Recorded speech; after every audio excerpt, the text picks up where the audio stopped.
बागवानी हमारी मिश्रित है। ऐसी हमने कोशिश की है कि हमें हर मौसम में फल प्रचुर मात्रा में मिले। हमारे पास मौसमी है, आम है, कुछ पेड़ सेब के भी लगा रखे हैं। हमारा जुलाई से लेके अक्टूबर तक ड्रैगन फ्रूट निकलता रहता है। आम की कौन सी वैरायटी है आपके पास? आम की हमारे पास आम्रपाली है, मल्लिका है, अल्फांसो है, बनाना मैंगो है, मियाजाकी है, अंबिका है, अरुणिका है। रासायनिक खेती हम लोग करते नहीं, रसायनों को कोई यूज नहीं करते, बाहर से कुछ नहीं लेते। सब अपने पास गाय हैं, उन्हीं के गोबर से खाद बनती है, जीवामृत बनता है।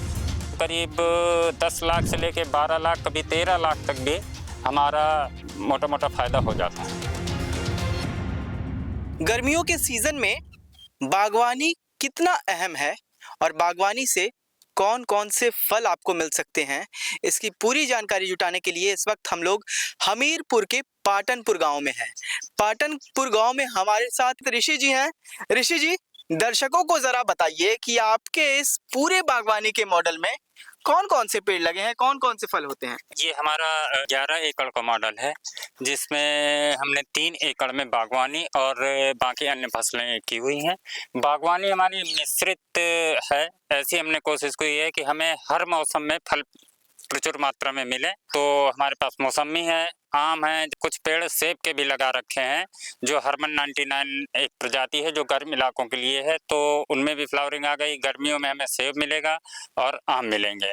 सर्दियों में हमें मौसमी और नींबू, करीब नवंबर से लेके फरवरी तक हमारा नींबू और मौसमी की मार्केट रहती है। उसके बाद बरसात में हमारे पास ड्रैगन फ्रूट, जो कि बाग के बीच में ही हमने कोशिश की है कि एक एक लाइन ड्रैगन फ्रूट की लगा दी जाए।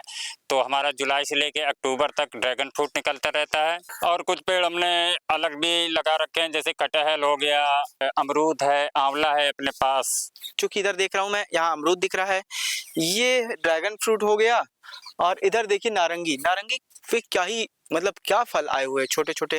ये कौन सी वैरायटी है सर नारंगी की? जी, ये नारंगी की ऐसी ही देसी वैरायटी है और इसका शरबत गर्मियों में बहुत हेल्दी और बहुत ही अच्छा होता है, स्वादिष्ट भी बहुत लगता है। आपने अमरूद को बचाने के लिए मैं देख रहा हूँ कि यहाँ पे आपने जाली लगाई हुई है, इसका ख्याल सर कैसे आया था? जी, अमरूद में बहुत ही नुकसान होता था हमारा। चिड़िया काफ़ी नुकसान करती थी, तो फिर हमने यूट्यूब वगैरह में भी देखा कि लोग बैगिंग करते हैं, तो हमने बैग मंगाए और जब से बैग लगाने चालू किए तो अमरूद का आकार भी बहुत अच्छा रहता है और चिड़ियों से कोई नुकसान नहीं, तो कोई दाग धब्बा भी नहीं आता और बहुत फ्रेश फल मिलता है। कहाँ कहाँ आपका अमरूद जाता है बिकने के लिए? जी, अमरूद तो हमारा लोकल मार्केट में ही बिक जाता है, जैसे मौदा, हमीरपुर। मौसमी हमारी कानपुर जाती है। मौसमी कानपुर जाती जी। है।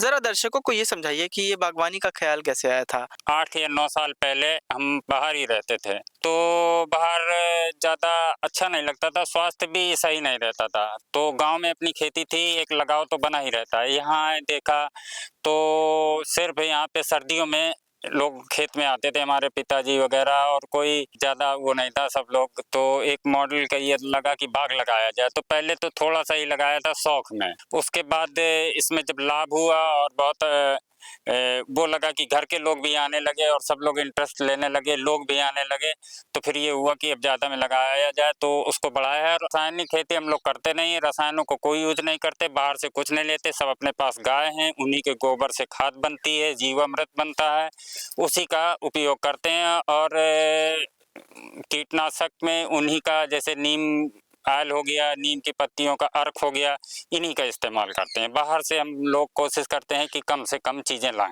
तो बागवानी के अलावा आपकी खेती का मॉडल क्या क्या है, क्या क्या करते हैं? बागवानी के अलावा जैसे हमारी इस समय सरसों की कटाई चल रही है। सरसों कटने के बाद तुरंत उसमें मूंग की बुआई कर दी जाएगी। करीब मई में, हमारी मई लास्ट में मूंग कट जाएगी, उसके बाद तुरंत तिल की बुआई कर दी जाएगी। तो तीनों फसलें हम लोग लेते हैं। अच्छा, आप मतलब मूंग की भी बुआई करते हैं, फिर तिल की बुआई करते हैं, जी। फिर तिलहन और दलहन दोनों हाँ, तरीके की ये फसलें करते फसल हैं? चक्र अपनाने से क्या होता है कि जमीन की एक उर्वरा शक्ति बनी रहती है। तो अच्छा। फसल से दलहन और तिलहन और अनाज, तीनों का एक चक्र जो पैटर्न है उसको बनाए रखते हैं। मूंग की बुआई का जो टाइम, सही टाइम है, वो क्या हो सकता है? वो आप खेत के हिसाब से लास्ट मार्च तक भी मूंग की बुआई आप कर सकते हैं, आपको कोई दिक्कत नहीं। और मूंग की पैदावार कब तक होती है? मई लास्ट में कट जाएगी। मई लास्ट में कटेगी। जून भी हो सकता है। अच्छा, जून, हाँ, जून की शुरुआत में और या मई के लास्ट में जब मूंग कटेगा, उसके बाद तिल की खेती करेंगे। तिल की खेती कैसे की जाती है, जरा दर्शकों को बताइए। तिल की खेती, तिल यहाँ की तो मुख्य फसल कभी थी ही, यहाँ लोग करते ही थे। कुछ विगत सालों से तिल लोगों ने छोड़ दिया है, मगर तिल यहाँ प्रचुर मात्रा में होती थी। और तिल के लिए हम लोग जुलाई जैसे ही मूंग कटती है तो खेत को जुताई के बाद उसको छिटकुआ विधि से बुआई होती है। आम की कौन सी वैरायटी है आपके पास? आम की हमारे पास करीब 10 वैरायटी हैं, जिसमें आम्रपाली है, मल्लिका है, अल्फांसो है, बनाना मैंगो है, मियाजाकी है, अंबिका है, अरुणिका है।